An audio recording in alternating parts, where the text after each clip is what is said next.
الحمد لله نحمده ونستعينه ونستغفره ونؤمن به ونتوكل عليه ونعوذ بالله من شرور أنفسنا ومن سيئات أعمالنا من يهده الله فلا مضل له ومن يضلل فلا هادي له وأشهد أن لا إله إلا الله وحده لا شريك له وأشهد أن محمدا عبده ورسوله أما بعد فأعوذ بالله من الشيطان الرجيم بسم الله الرحمن الرحيم وإلى مدين أخاهم شعيبا قال يا قوم اعبدوا الله ما لكم من إله غيره قد جاءتكم بينة من ربكم فأوفوا الكيل والميزان ولا تبخسوا الناس أشياءهم ولا تفسدوا في الأرض بعد إصلاحها ذلكم خير لكم إن كنتم مؤمنين اللهم صل على سيدنا محمد وعلى آل سيدنا محمد وبارك وسلم تسلیما. ډیرو زیاتو عزتمندو مسلمانانو ورونو او زمنګ سره د قرآن کریم په دې کلاس کې حاضرو د دین اسلام خويندو میندو د الله رب العالمین شکر ادا کوو چې الله توفیق راکو چې په دې مصروف او په دې بهترین او غوره وخت کې من خپل کتاب ته خپل کلام ته کېنولو چې موږ د الله رب العالمین څومره شکر ادا کو نو دا به کمی ځکه دا د الله رب العالمین انتخابي چې الله یو انسان له توفیق ورکي او دا قرآن کریم ته راوبلي او قرآن ته کېني او دا یو حقیقت دی چې انسان په دنیا او آخرت کې کامیابی غواړي نو دا کامیابی او ته په دې قرآن کریم ملاوي او که یو انسان په دنیا او آخرت کې تاوانی کېږي نو د هغې وجه همدا ده چې دا قرآن کریم ته شا راواړئ ځکه چې قرآن کریم کې الله رب العالمین دا خبره موږ ته بیان کړې ده چې ومن اعرض عن ذکری فإن له معیشة ضنکا چې څوک زما قرآن ته شا راواړي زه به هغه له ژوند تنګ به کم او لنډ به کم او سخت ژوند به وله ورکم او څوک چې قرآن کریم له توجه ورکي نو فلنحینه حیاتا طیبة موږ به هغې له ښایسته ژوند ورکو د قرآن کریم سره تعلق دا یو شی دی چې دا سړی الله ته نږدې کوي او یو حدیث مبارک دی حضرت عبداللہ ابن مسعود رضی اللہ عنہ فرمائی چې رسول اللہ ویل صلی اللہ علیہ وسلم چې القرآن هو حبل الله تعالی المتین الممدود من السماء الى الارض طرفه بید الله وطرفه بیدیکم چې دا قرآن کریم دا د الله رب العالمین ورسیدا چې دای د اسمان نظمه کې طرف کته کړی دا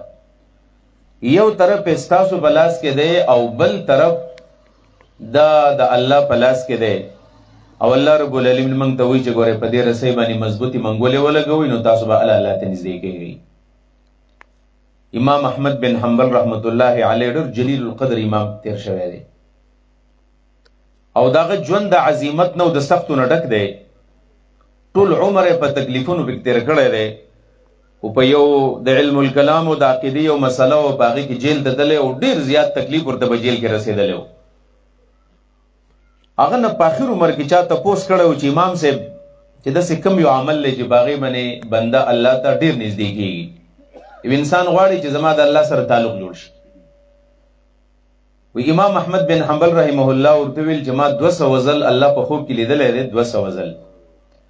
او ما به هر ځل تپوس کو چې الله په دې اعمالو کې کم یو عمل داسې عمل دی چې بنده پې تا ته در نږدې کېږي، ول هر ځل به ما ته وایي چې دا قرآن کریم دی. په دې وجه باندې د قرآن کریم په درسونو کې ناسته دا د انسان دپاره ډېر زیات د خیر او د برکت ذریعه ده. زمونږ به دا 4 ورځې کلاسي زمونږ نن چې کوم درس دی نو هغه زمونږ سره که دا کتاب ستاسو سره وي په دې 4 نمبر صفحه باندې دی چې دا د یو حدیث مبارک یو ټوکړه ده چې الدین النصیحة، د دین سراسر خیرخواهي ده. دین څه ته وایي؟ دا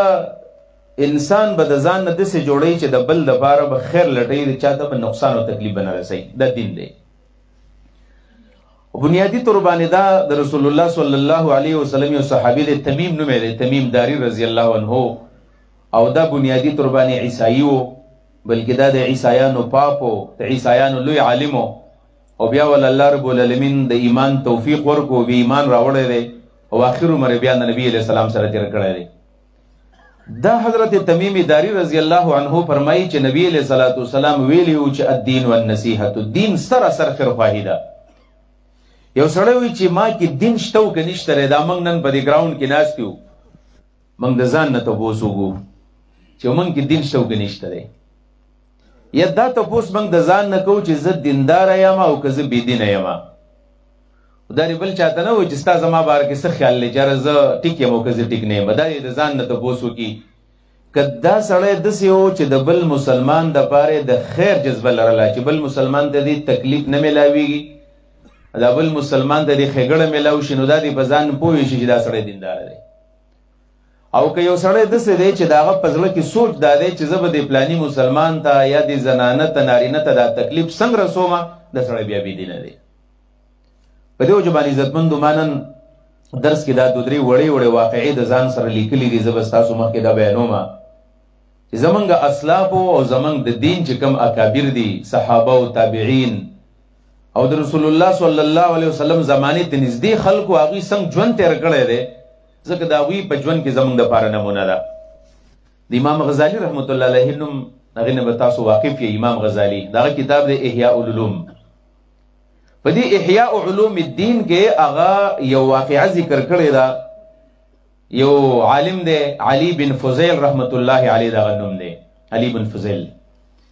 وایي هغه یو ورځ د پلار سره حج له تللی و.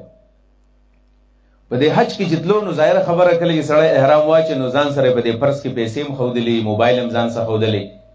ضروري سامان یې ځان سره په دې خېټه پسې تړلی. د دې علي بن فضیل نه د طواف په دې دوران کې ځکه ښه خلک هم په هر ځای کې شته او بېکاره خلک هم په هر ځای کې، د طواف په دوران کې د هغه نه په دې مطواف کې د کعبې په دې غاړه کې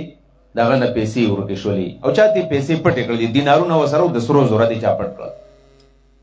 و دې چې کله په ځان باندې لاس ووهل او د خپل پرس یې وکتو نو هغه پیسې ورسره نه وي. ډېر زیات خفه شو، د خفګان نه پس کېناستو، په چغو چغو باندې وژړل. پلار پسې راغی چې ته خو ډېر ساده انسان یې، دومره ښایسته ځای له راغلی یې، د الله په کور کې ناستې، پیسې څه شی دی، ته په روپو پسې او په دینار او په روپو پسې دومره زیات خفه او پریشان یې، الله به درله ډېرې درکړي. وایي هغه ورته ویل چې نه بابا جانه زه پیسو پسې نه یم خفه، ما له ژړا د دې غل په دې حالت به نه راځي چې دومره ښایسته ځای له راغلی دی او دا دلته هم غلا کوي. زه د دې نه یېرېږم چې د قیامت په ورځ باندې دا سړی الله ته مخامخ شي، الله ته به څه بهانه کوي چې ما الله په کور کې غلا کړې ده. دې ته خیرخواهي ویلی کېږي چې سړی د ځان نه په بل انسان باندې خفه شي چې زما په ځای باندې د دې بل انسان ته راحت میلاو شي. دې ته بنیادي طور باندې دین وایي، دا جذبه چې په انسان کې پیدا شي دې ته خیرخواهي وایي. او کله چې انسان کې دا جذبه نه پیدا شوي نو بیا د ده او د حیوان په منځ کې هېڅ فرق نه پاتې کېږي. په دې وجه باندې زموږ علمیه دا د عزتمندو زمونږ خیال دا وي چې دا معاشره به څنګه ټیک کېږي، که دا داعیان دي، که دا علما دي، که دا صوفیان دي، که دا استادان دي، که دا عام د معاشره خلک دی، نو موږ اول سوچ کوو چې دا معاشره خورانه شوه، دا به څنګه ټیک کېږي. خو موږ کې په ډېرو کمو خلکو کې دا احساس دی چې دا معاشره ټیک کېږي نو د دې اولنۍ خښته به زه یم چې دا اول ځان برابر کړم. په دې وجه باندې په ځان باندې محنت کول دا ډېر ضروري دي چې اول انسان په ځان باندې محنت وکړي. او په ځان باندې محنت نبی علیہ الصلوۃ والسلام فرمایي څنګه به سړی کوي. نبی علیہ السلام طریقه ښودلې دی چې المؤمن مرآة المؤمن، یو مسلمان دپاره بل مسلمان آیین دی او شیشه د بل مسلمان ته دې ګوري چې د هغه ښه صفتونه هغه دې په ځان کې راولي، او چې په هغه بل مسلمان کې کم صفتونه بیکار او د هغې نه دې ځان ساتي، په دې طریقه باندې به د ځان تربیت وشي. د رسول الله صلی الله علیه وسلم دا کومه وینا چې الدین النصیحة، د دې سره نږدې یو بل حدیث دی. دا حدیث په بخاری شریف کې هم دی او په صحیح مسلم کې راغلی دی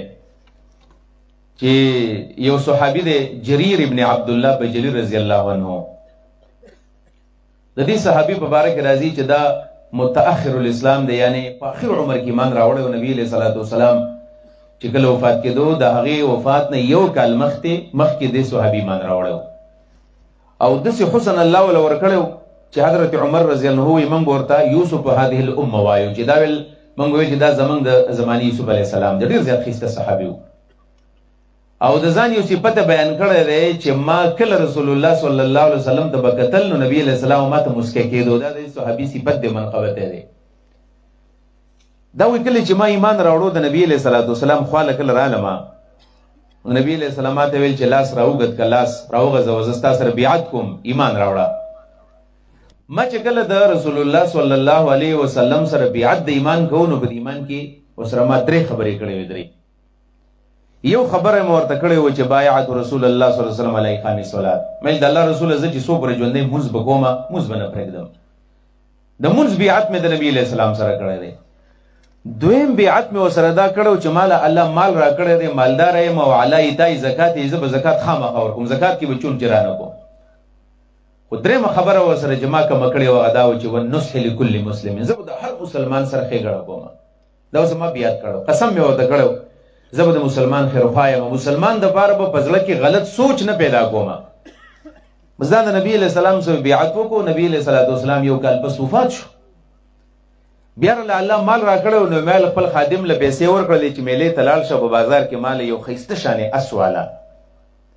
وایي زما چې کوم خادم و هغه لاړو، ما له کله اس راوستو، ما ورته ویل په 100 روپو دې واغوستې، وایي چې په 300 درهم باندې مې دا اس واغوستو. وایي زه داسې تاو راتاو شوم چې کله مې وکتو نو ما وایي چې دا اس خو ما ته 300 روپو نه ښکاره کېږي، دا خو د 400 دی. د دې نه معلومیږي دا چې دا اس زما په دې خادم باندې چا خرڅ کړی دی، یا ورسره زما د خادم چالاکي کړې ده،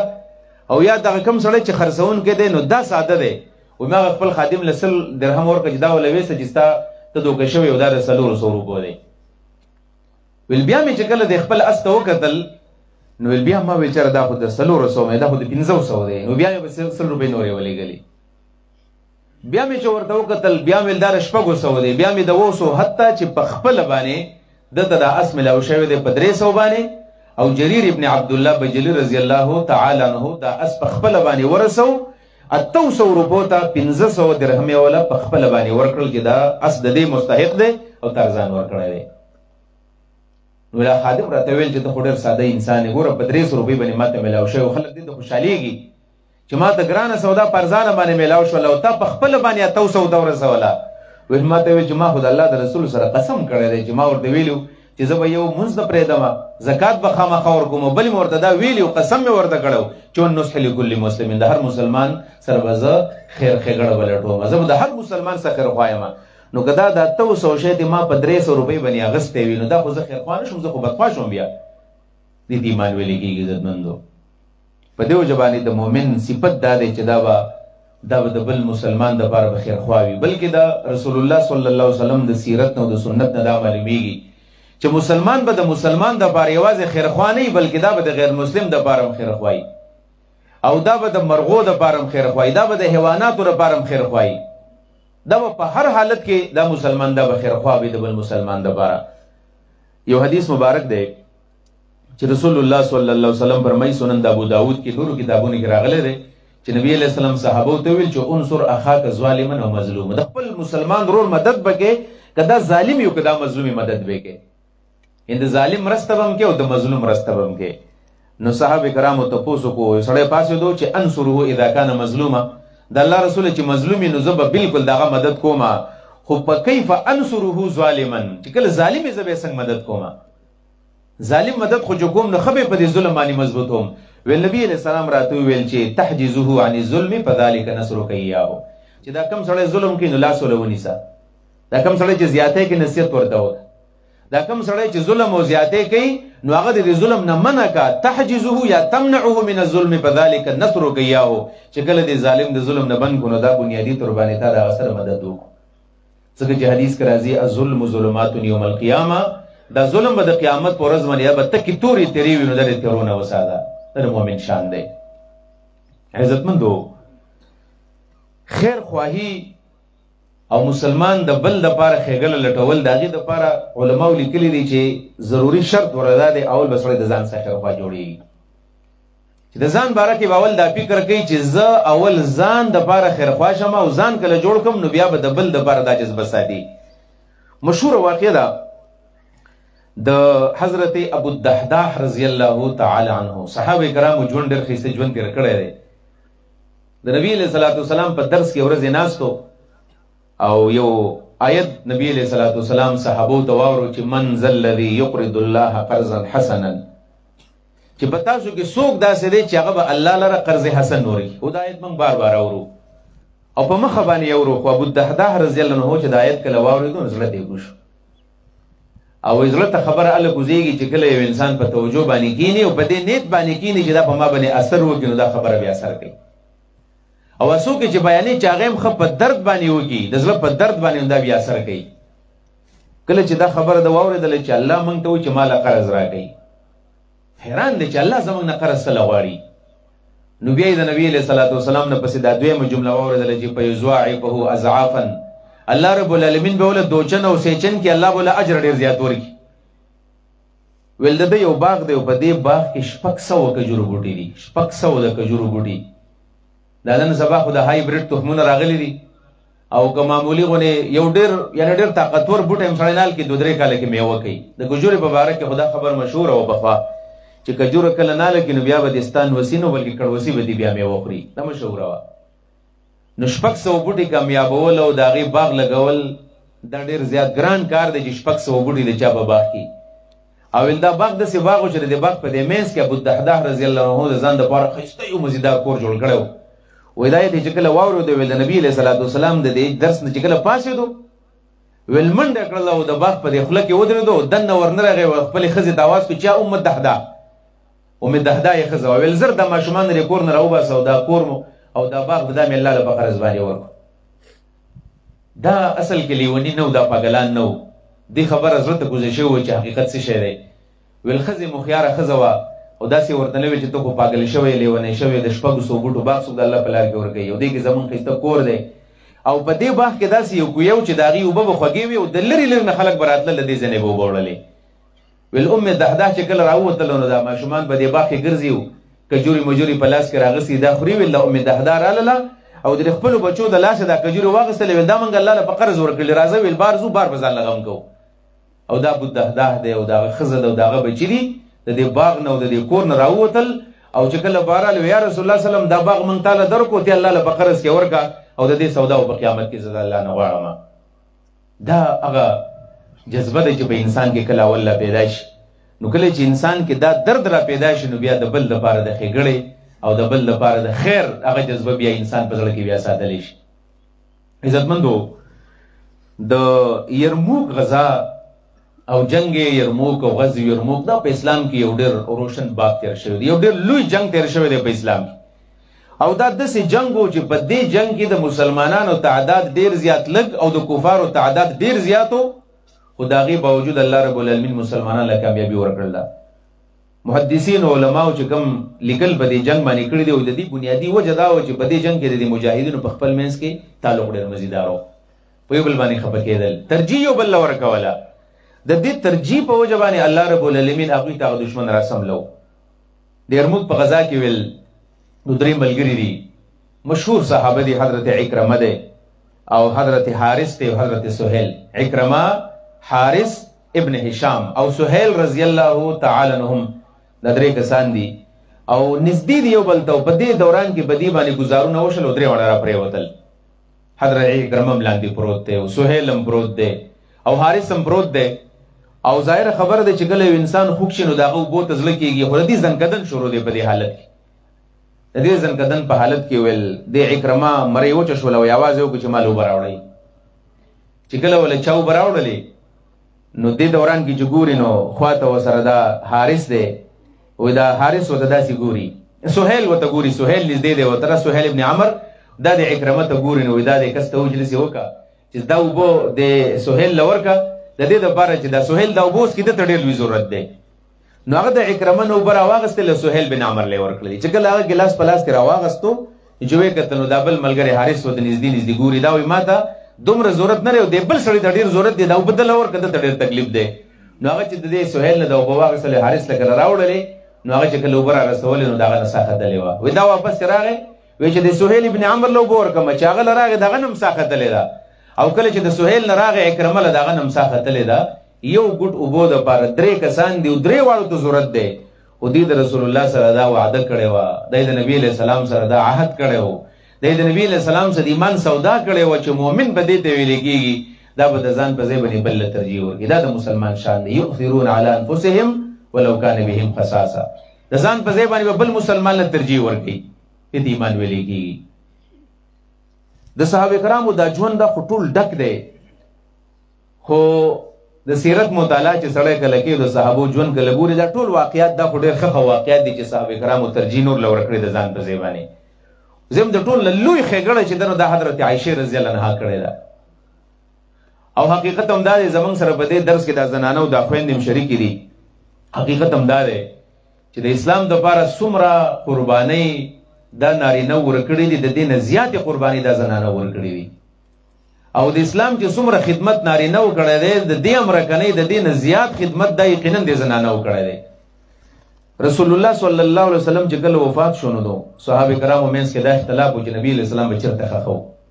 ځکه ډېر عظیم شخصیت وفات شوی دی. نو حضرت ابوبکر صدیق صاحب راغی ویل د الله د رسول نه ما اورېدلي دي چې د الله پیغمبر په کوم ځای کې وفات شي په هغه ځای کې به ښخېږي. چونکې نبی علیه السلام د حضرت عایشې په کمره کې وفات شوی دی،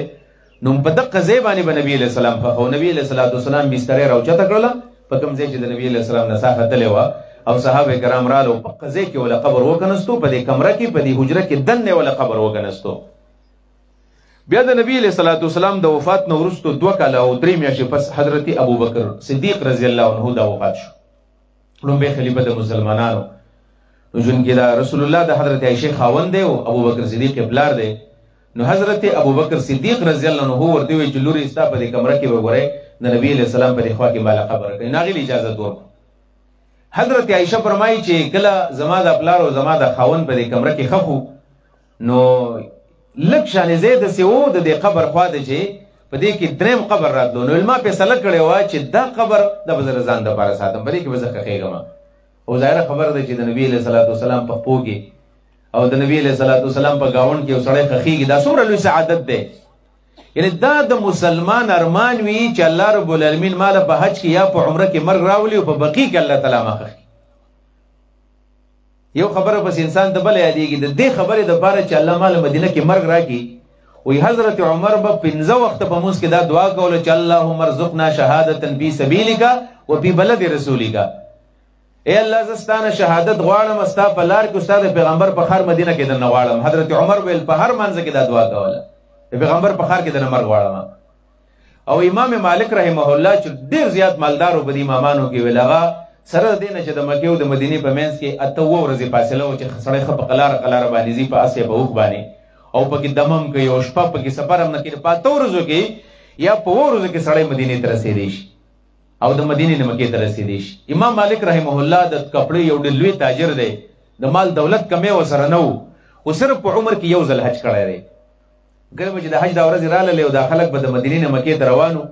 نو دلته به چا ویل چې امام صاحب حج نه ځې؟ وایي چې نه نشم تللی. حالا کې په هغه زمانه کې بلکې د هغې زمانې نه وروسته سفیان ثوري په باره کې راځي چې هغه 80 حجونه کړي دي. هغه زمانه کې به حج کول د خلکو ډېر لوی خواهش و. امام مالک ته چا ویل چې ته ولې حج نه ځې؟ داسې چل دی. وایي هغه ورته ویل چې زه غواړم چې الله تعالی ماله مرګ راکوي چې په دې مدینه کې راله مرګ راکړي، په دې بقي کې زه ښخ شم د نبي علیه السلام په دې ګاونډ کې. نو که زه چېرته مکې ته لاړ شم یا په مکه کې راله مرګ راشي یا راله په لاره کې مرګ راشي، نو زه په دې باندې خفه کېږم چې د مدینې نه زما قبر چېرته بار لانل شي. د دې خبرې دپاره خلک تمنا کوي او دا دعاګانې موږ لم پکار دي چې موږ هم دا دعاګانې کوو چې الله تعالی موږ لږ مرګ مدینه کې راکړي. او بیا د نبی علیه السلام په دې ګاونډ کې او په دې بقي کې انسان ته دا توفیق ملاو شي چې الله تعالی ول قبر ورکړي، دا خو ډېر لوی سعادت دی. د حضرت عائشه رضی الله عنها هم د ارمان دی چې ما ته مدینه کې مرګ راشي. بیا د نبی علیه الصلوۃ والسلام په گاون کې او د نبی علیه السلام د خپل په خوا کې ویل کله چې حضرت عمر فاروق رضی الله عنه کله وفات شو دم شهید شوی دی په دې جمعات کې شهید شوی دی. حضرت عمر رضی الله عنه چې کله وفات کېدو نو د ساری مانزه ته مخکې شوی دی او یو بدبخت او ته په دې منبر کې په دې محراب کې پټ شو او عبدالرحمن بن عوف کله چې الله اکبر وایي او دا سورۃ الفاتحه شروع کړې و چې په دې کې چغه کړل چې سپي وږي چې لمه حضرت عمر आवाज وکړ اکلنی الکل موږ چې سپي دلته څه کوي. په دې دوران کې د ملګرو دا صف مضبوط کو چې کله سخت مضبوط کو نو ویل یو الله کو ویل دا بار تختیدو هغه راګیر کو ابو لولو پیروز دا غنوم دی واغې پغزه کې مردار کړم دی د په حضرت عمر باندې په تور باندې گزار کړو. ویل مونږ کور دراوړو ویل هغه د خېټه ول سیرلې و مونږ د شودو شربت وګاړي په خېټه باندې وته بار بار ولمنګ د دوايي کول او هغه علاج نه کېدو حتی 3 ورځې پس بیا وفات شوی دی. او په 3 ورځ باندې عبد الله ابن عمر فرمایي چې زما په غېږ کې پروتو او دا وینه ته وتل او جوړېدو نو ویل ما ته چې بچا د سکار دی چې یو خو ما ته معلومي کې زه په دې بیماری کې زه وفات کېږم زه جوړېږم نو یو د څه وکړي چې دا پلانې کسان راغون ک شپک کسان یو تیار کړ چې دار راغون کا چې دې ته زغ خپل نصیحت وکمانو. حضرت علی او عثمان او عبدالرحمن ابن عوف او طلحه او زبیر ابن عوام او حضرت سعد د شپک کسان راوستل او انته سره کېنه او د شپکو کسانو په مخ کې هغه د حکومت په باره کې او د خلافت په باره کې بهترین نصیحتونه کړلي او ول په اخر کې ورته چې بچا لاړ شه او حضرت عائشه ته زما اول سلام وې د رسول الله بیبي ته او دویم ورته وې چې حضرت عمر فرمایي چې زه خبر شوی ما چې د رسول الله صلی الله علیه وسلم په خوا کې تازان له قبر لزې پرې هودنه ما ته پته نو کستا خوخی زه ډېر سخت یریږم. حضرت عمر ودو ډېر یریږم چې زما بس کیږي خو نمبر عظیم سره دی. نبی علیہ الصلوۃ والسلام ته زیره ورول چې عمر جنتی دی. ویل حضرت عائشه ته وایي چې زما سره ډېر غم دی د آخرتو نو کته مهرباني وکړه دا کوم ځای چې دا د ځان د لپاره خاص کړی دی نو کدا مال راکې نو زه بس ډېر احسان منیم. او ول دې سیو کول به سلام وې او داغه نورستو بده سی وکی چې بیا بوته دا خبره وکي بیا براشه ماته جواب وي. عبد الله ابن وای زلاړم ویل چې کله ورغلم نو ماته پوسو کو چې مور شته ویل چا مور شته ویل چې زه د نور من حضرت عائشه دیوال ته ناسته او جړلې حضرت عمر فاروق پس ټول خلکو باندې غم دي چې خلیفہ چاواله دی وبات کی ویل ما ته سلام وایو ا د خپل بلار ویل چې چیرته راللې داغه خیال داو که حضرت عمر وفات شوی دی. ویل چې څنګه رالې ما ورته ویل چې مور حضرت عمر زما بابا د باندې اول سلام وای او دوی درخواست کړی دی چې کوم ځای دا د ځان د لپاره خاص کړی دی نو دا ځای هغه ځان لغواړي. وایي چې دا خو ما ځان لپاره خیر په دې امید باندې چې زه به د نبي علیه السلام په دې پهلو کې د بنګېږم خو زه چې حضرت عمر درخواست کړی دی نو زه به دا درخواست قبول کړم او بالکل دا ځای ما حضرت عمر فاروق له ورکړو. دومره لویه ښېګړه دا په امت کې چا نه ده کړې څومره لویه ښېګړه چې حضرت عایشې کړې ده. د کور ځای به څه شي او دارنګې د دکان ځای به څه د قبر ځای او هغه د نبي علیه الصلوۃ والسلام په خپو کې هغه ورکو حضرت عمر فاروق له واپس کله وزرا لمنو حضرت عمر فاروق سے ناس وسلاستونو حضرت حفصه او د خلق او د ناس جسم لوي جنا چې نبی علیہ الصلوۃ والسلام بیبي مال سره جواب را لېږي. عبد الله ابن عمر وزیر عالم ویل پورن را پاسلو چې بچا سره جواب یې درکو ما ورته چې مبارک دي شه اته چې کوم څه غوښتل نو حضرت عائشہ غي راضي شوې د وجه د ځای بالکل ورکړه الله شکر ادا کو او بیا ویل چې دې سکار دې چې خوشاله ما اوس خو کې دې چې زما د یری د وجه نه دا خبره کړي زګه زه خلیفہ ما او زمانه یریږي په دې وجبانه چې دا خلیفہ دې چې کله مړ شوم نو چې کله ته یو مالم قبر کنهستون بیا هم ته تاسو کوي چې ګوره دا پرې دې کنه پرېګ دی او ویل چې بیا مر لکه قبر وکنهستو زم خولم بیا به تم تاسو کوي ګوره زګه دا خبره ډېر خطرناک خبره ده. او دا غي نور سو کله چې عمر فاروق په دغه ورځ باندې وفات شوی دی او ویلاړل چې بالکل ماول زی ور کړی دی حضرت عمر فاروق صاحب د رسول الله صلی الله علیه وسلم په خوا کې او دغه په مجلس کې د پنځ دومره عظیم خلق دی چې د نبی علیہ الصلوۃ والسلام ته سلام کول الله خو د مسلمانی ورمانه جزو د سلام وکما او دا څنګه خلک تلی روزه ته د رسول الله سلام هم غړی نو چې سړی کله ورشي اول سلام چې رسول الله ته وکي السلام علیک یا رسول الله نو خواته او بیا د حضرت ابوبکر صدیق قبر د خلک پاغه باندې سلام وکي السلام علیک یا ابوبکر او ور سره نږدې د حضرت عمر فاروق روزه السلام علیک یا عمر. دا دومره عظیم سعادت دی چې الله رب العالمین دې دوه صحابه ور کړی دي. دا شیعاګان بدبخته د فسادیان چې د حضرت ابوبکر او د حضرت عمر دشمنان دي او د حضرت ابوبکر او د حضرت عمر سره په ځل کې ډېر لوی بغض دی. دا د امت د ټولو نه بدبخت خلک په دیو جبانه چې دومره عظیم خلکو د سلام نه دی محروم دي. او دا زید دې خطرناک شی دی زیدو ما په خپل باندې په عمره کې ما د شیعاګان لیدلې دي چې کله د رسول الله څخه روغ د نبی علیہ السلام باندې سلام کوي تاسو کوم کسان دلی په باب السلام باندې کله سلای ورننه وځي نو ګس طرف د رسول الله روزه د خې طرف ته رسول الله محراب دی نو دوی په دې محراب باندې نه ورځي دی روزه لا ځکه چې دلته ورځي خدای ابوبکر صدیق او عمر فاروق خبر دی او دا بدبخت بار د محراب بار پاغه زیرا تاو شي د بار د نبی علیہ الصلوۃ والسلام سلام کوي د دې هوجنه چې بدی باندې زمون سلام پرې نه وځي دا د بدبختی هغه دی هغه یو قسم هغه انتها ده چې دومره بدبختی کوي د خپل ځان سره دا د ډېر خیر نه محروم دي دا موضوع بل طرف ته ځي سړی په دې باندې خبره کوي خدا په ډېر لوی خلکو د ارمانو چې زه د نبی علیہ السلام په خوا کې د پرشم حضرت حسن علیہ السلام د رسول الله وصی هغه وصی چې نبی علیہ السلام په ډېر مینو بلکې چې کله وفات کېدو دا ورته پته ولګېدله چې زه وفات کېږم ویل بیبیانو ته ویل چې حسنین راوړي حسن او حسین وایي دی راوستل او دی په دې خپلې سینه باندې راسملول او دی پوزې ته نږدې کړل او ډېر زیاته مینه ورسره وکړله او ډېر وخت داسې شوی دی چې نبي علیہ السلام د ځانه داسې اس شانې جوړ کړی دی او دا حسن او حسین په دې ملا باندې به ښودي کېنولي دا به ګرځول تا وهل مینې به ورسره ډېره زیاته کوله ویل دی حسن دا وصیت کړی چې زه کله ګورئ دفن شوم نو ګورئ دغه ته نبي علیہ السلام بیبي ته ویل نیا ته ویل چې ګورئ دلته به ماله به قبر کنئ دې ځای کې به زه دفن کېږم او بیا چې کله دغه وخت راغی او بیا یې دا وصیت کړی چې کله زه وفات کېږم نو ګورئ ماله به دلته قبر کنئ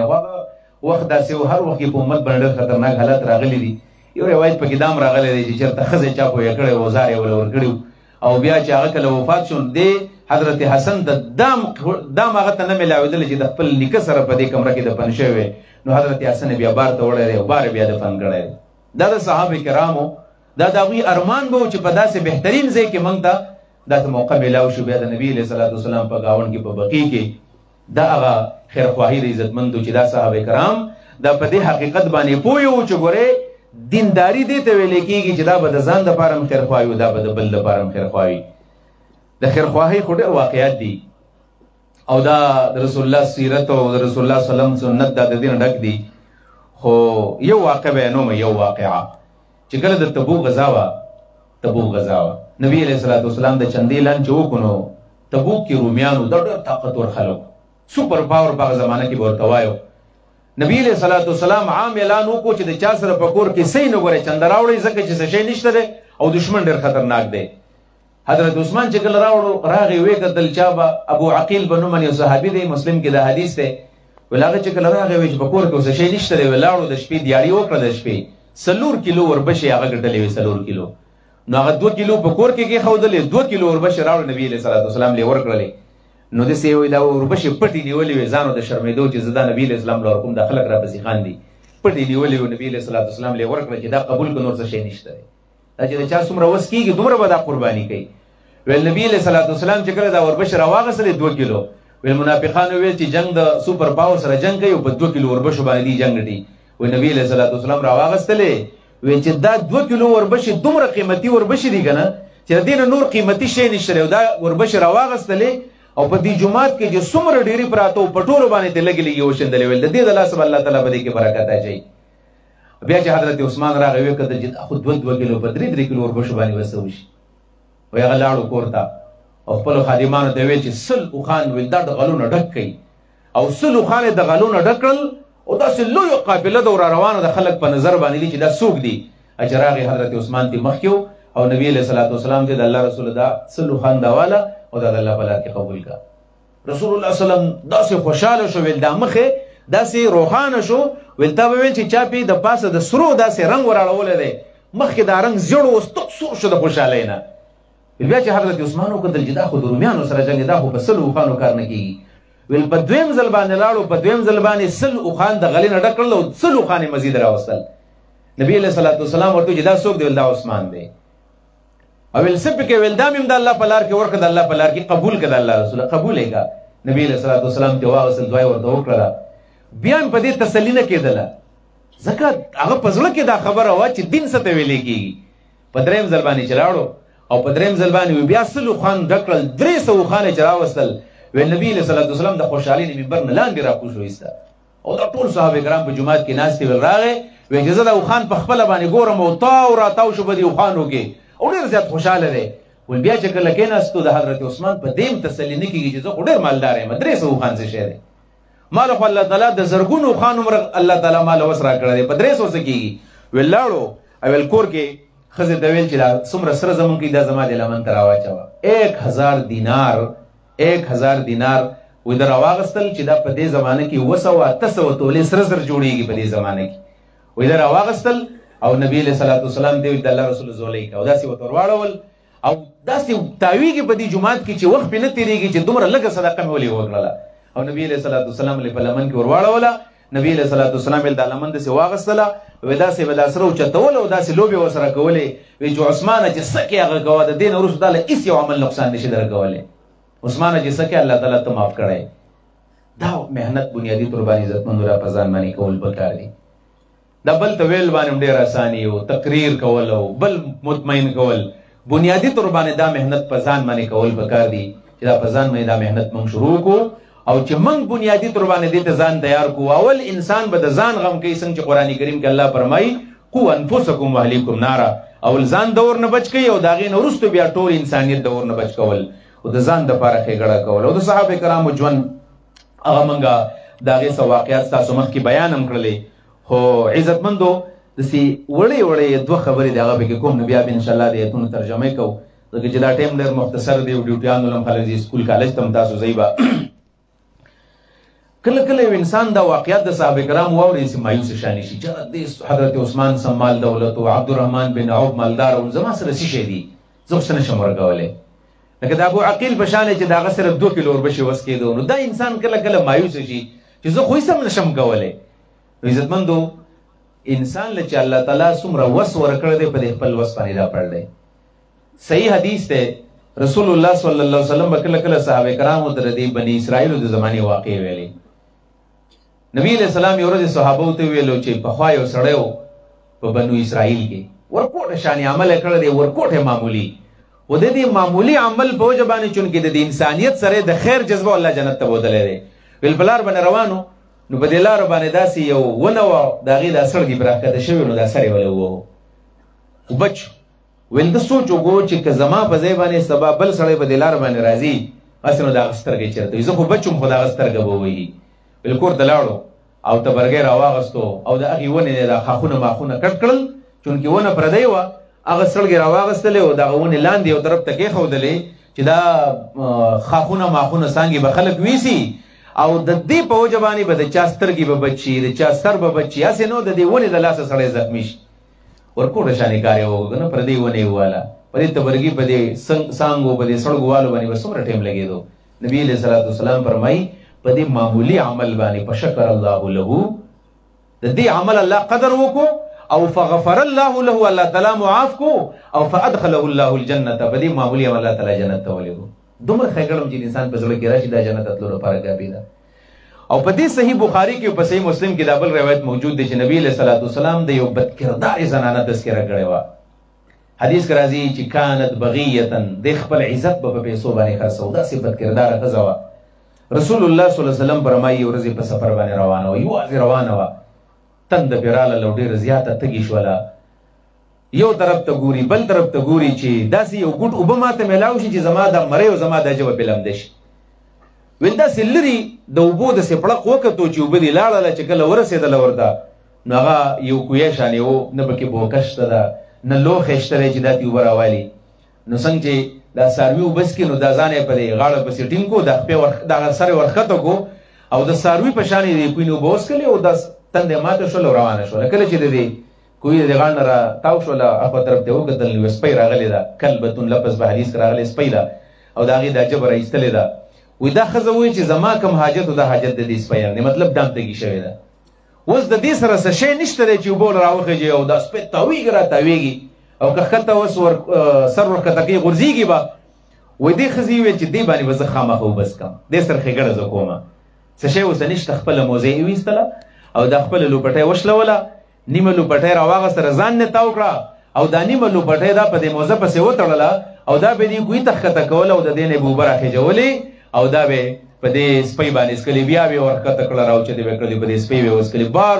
بار حتی چې دا سپي مړ شوله او جب نن با صلی الله علیه نبی له صلوات والسلام فرمایي دې خېګړې دومره کار وکړو چې هغه ټول عمر دې زنانه کم عزت خرڅ کړی او دې زنانه کمې غلطیانې کړې وې د دې ښېګړې په بنیاد الله تعالی هغه ټول ګناهونه ته معاف کړل او الله تعالی جنت ته راتلو مستحقه وګرځوله. دې نه معلومیږي دا څنګه چې حدیث کې راځي الخلق عیال الله، د ټول مخلوق دا د الله خاندان دی، د الله کومبه ده. د ټول مخلوق سره ښېګړه کول خیر الناس من ينفع الناس، هغه انسان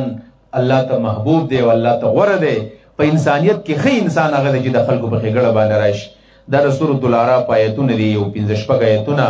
چې د حضرت شعیب علیه السلام یو خیرخواهي ذکر کړې ده چې شعیب علیه السلام د خپل قوم د مدین پیغمبر دی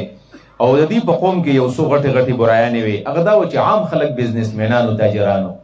د شعیب علیه السلام په قوم کې دې بزنسمینانو به داسې کار کوو چې کله به چاله څه شی ورکو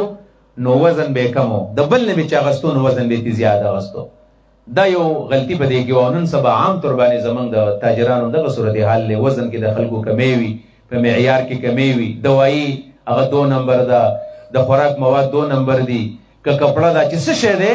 نو تقریبا چې هغه څومره برایانې د شعیب علیه السلام په قوم کې هغه په من کې موجود دي. شعیب علیه السلام د خپل قوم ته یو بهترین تقریر کړی دی چې دا د ګناه کار ادا مه کوئ. او بل کار پکې دا چې په لارو کوڅو کې به کېناستل خلک بیرول. د دې 2 کارونو نه شعیب علیه السلام په یو دلسوز انداز باندې دا قوم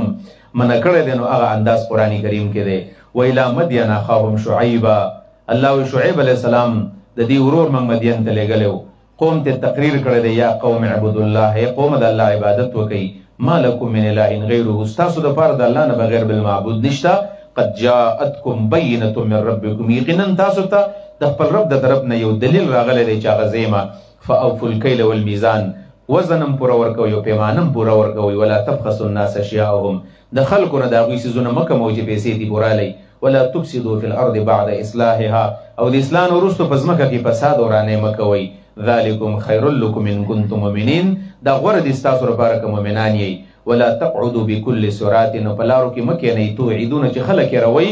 وتصدون عن سبیل الله، او د الله د لار نه خلک بندوئ. چا لره؟ من آمن به، مؤمنانو لره. وتبغونها عوجا، کوږوالی پکې لټوئ. واذکروا اذ کنتم قلیلا فکثرکم، هغه وخت ځان تر آیات کې تاسو لږ وی الله زیات کړئ. وانظروا کیف کان عاقبة المفسدین، وګورئ څنګه و د فسادیانو انجام. وإن كانت طائفة منكم آمنوا، که په تاسو کې یو ډله ایمان راوړی بالذي په هغه کتاب ارسلت به چې زه د هغې دپاره راغلی یم. وطائفة لم یؤمنوا، بله ډله ایمان نه یې راوړی. فاصبروا، صبر کوئ. حتی یحکم الله بیننا، الله به زموږ منځ کې فیصله کوي. وهو خیر الحاکمین. قال الملأ الذین، کم خلق چې د شعیب علیه السلام مخالفو نو د هغوی جواب الله ذکر کو چې دې څومره بدبخت دي، بدخوا دي، او شعیب علیه السلام څومره خیرخوا دی. په دې وجه باندې کم سړی چې د دعوت کار کوي او قوم تربیت کار کوي، د اصلاح کار کوي، دا به مایوسه کېږي نه. که قوم هر قسمه جواب ورکوي نو دا به بیا هم د هغې لپاره خیرخوا وي. الله رب العالمین ځکه د شعیب علیه السلام د قوم تذکره کړې ده. نو مشران وویل کوم چې متکبرو د قوم دغه نه لنخرجنک یا شعیب، شعیبه موږ به یې د خپل کلي نه وباسو. والذین آمنوا معک، کوم چې ستا ملګري دا به مو وباسو. من قریتنا، د خپل کلي نه. او لتعودن فی ملتنا، یا به زموږ دین قبله. قال اولو كنا كارهين، شعیب علیہ السلام ویل اگر که موږ یې بد ګڼو. قد افترینا علی الله کذبا، موږ خو په الله باندې دروغ تړلي ویا. ان عدنا فی ملتکم، که ستاسو په دین کې در داخل شو. بعد اذ نجانا الله منها، وروسته د هغې نه چې الله ترې بچ کړي یو. وما یکون لنا ان نعود فیها، زموږ دپاره نه دی مناسب چې موږ په دې کې داخل شو. الا ان یشاء الله ربنا، او که الله وغوښتله په زور باندې چا داخلولو خو څوک هم نشي داخلولی. وسع ربنا كل شيء علما، زمون د رب علم هر څه ته رسېدلی دی. علی الله توکلنا، په الله توکل دی. او بې دعا وکړه ربنا افتح بیننا وبین قومنا بالحق، ای رب زمونږ او د دې قوم په منځ کې د حق فیصله وکړه. انت خیر الفاتحین، او ته غوره فیصله کوونکی. هغوی له بیا جواب ورکړو. وقال الملأ الذین کفروا، هغه کفارو مشران وویل من قومه، د هغه د قوم نه. لئن اتبعتم شعیبا، خلک بیا بند کړل. که تاسو د شعیب تابعداري وکړله انکم اذا لخاسرون، تاسو به تاوانیان یئ. نو فاخذتهم الرجفة، زلزله پرې راغله. فاصبحوا في دارهم جاثمین، نسکور په خپلو کورونو کې پرېوتل. الذین کذبوا شعیبا، کوم خلکو چې د شعیب تکذیب کړی، کأن لم یغنوا فیها، لکه دې چاړو وخت نه یې تېر کړی په دې دنیا کې. الذین کذبوا شعیبا، کوم خلکو چې د شعیب علیه السلام تکذیب کړی، کانوا هم الخاسرین، دې تاوانیانو. فتول عنهم، مخې دې بل طرف ته واړو. وقال ویل یا قوم لقد ابلغتکم رسالات ربی، ما د خپل رب پیغامات درولېږل درو مې رسول ونصحت لكم ډېر خیر مې درله ولټو خو تاسو نه منل فکیف آسى على قوم کافرین څنګه زه خفه شم په کافر قوم باندې. الله رب العالمین دې موږ د عمل توفیق راکړي. واخر دعوانا الحمد لله رب العالمین. زمونږ د اولې ورځې درس الحمدلله اختتام ته ورسېدو. دا 3 ورځې درس پاتې دی، لہذا محنت پکار دی چې منګه دا ورځ 2-3 چې څومره دي څومره خلک موږ لا مخې له راځي چې دعوت ولا ورکو د کلاس کې شریک کړو. لږ ټایم دی ګنټه ټایم او خیر پکې انشاءالله ډېر زیات دی. که زما استاد لاسه یو کس ته خیر ورسېږي نو انشاءالله په دې کې به فایده وي. سبا چې زمونږ کوم درس دی په دې 11 نمبر صفحه باندې دا 3 نمبر درس اسلام کا نظام عفت و پاکدامنی چې د اسلام د عفت او د پردې او د ستر دا کوم نظام دی چې مسلمان سړی دی او که ښځه دا به حیا نه کړي، دا به پرده پوش وي، دا به د پردې خیال ساتي. انتهایی ضروري درس دی. کوشش وکړئ چې په دې کې زنانم په لوی تعداد کې شریک شي او ورسره زمونږ مسلمانان ورونه هم په دې کې شریک شي انشاءالله. په دې کې به خیر وي. ربنا فاغفر لنا ذنوبنا وكفر عنا سيئاتنا وتوفنا مع الأبرار. ربنا وآتنا ما وعدتنا على رسولك ولا تخزنا يوم القيامة إنك لا تخلف الميعاد. إله العالمین دا څومره مسلمانان نورونه خويندې چې په دې درس کې شرکت وکړه، الله تعالی په زړه باندې چې څه قسمه حاجتونه دي الله تعالی تی پوره کړه. الله یو ډېر ښایسته ټایم دی د قرآن د زده کړې دپاره. الله دا قرآن موږ ته زده کړه. مهربانه ربه څومره بیماران زموږ سره په دې مجلس کې ناست الله تعالی صحت کامل ولا ورکړه. د چا بچي نشته دی خصوصي دعا وکړه الله تعالی نیک عمله صالح بچي ولا ورکړه. د چا نارینه اولاد نشته الله تعالی نارینه اولاد ولا ورکړه. دعا وکړه څوک په